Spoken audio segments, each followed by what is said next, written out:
Une des solutions possibles pour faire face à cette crise mondiale de l'eau serait de redonner de la valeur à cette ressource précieuse. Pour certaines personnes, l'eau n'a pas de prix et ils n'ont pas tort. En effet, les agriculteurs ne la paient presque pas et elle n'est donc pas représentée dans le prix de leur production. Dans la plupart du monde, l'eau est traitée comme si on en aura toujours. C'est pour cela qu'on la gaspille de façon absurde. Par exemple, la Californie du Sud utilise plus de 7 milliards de litres d'eau chaque année pour cultiver la luzerne.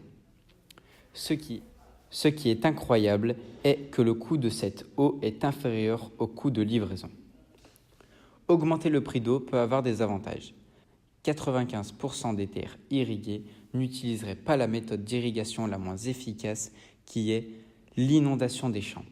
Les gouvernements investiraient plus pour réparer les infrastructures défectueuses comme à Mexico où 42% des fuites sont dans le réseau de distribution de l'eau.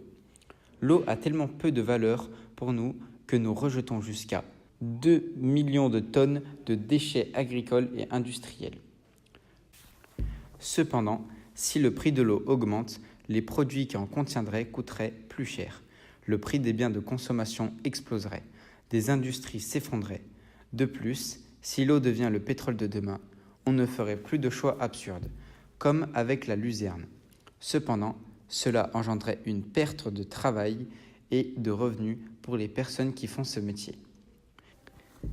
Mais l'eau n'est pas comme le pétrole ou comme toute autre ressource. Si elle en manque, on meurt. En 2010, l'ONU reconnaît l'accès à l'eau comme un droit fondamental. C'est ça le défi de la crise de l'eau, garantir ce droit.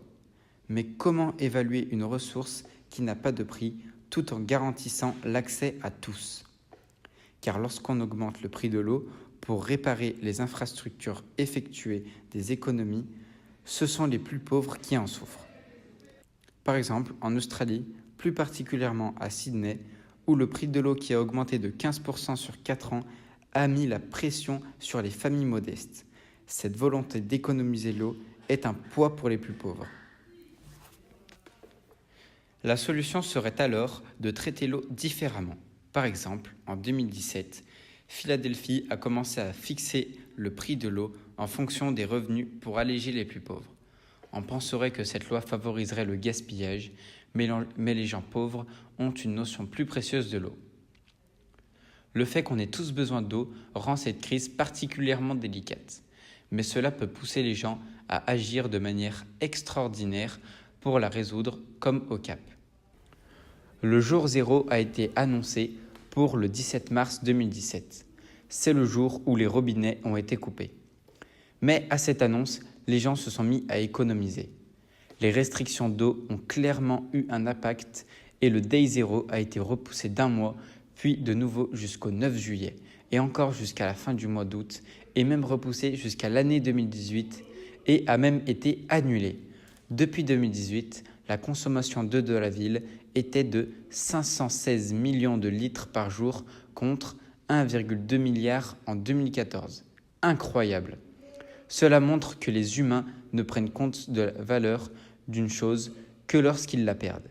Cet événement est source d'espoir et d'optimisme pour les années à venir, car d'autres villes approchent de leur Day Zero comme Pékin, Istanbul ou encore Tokyo.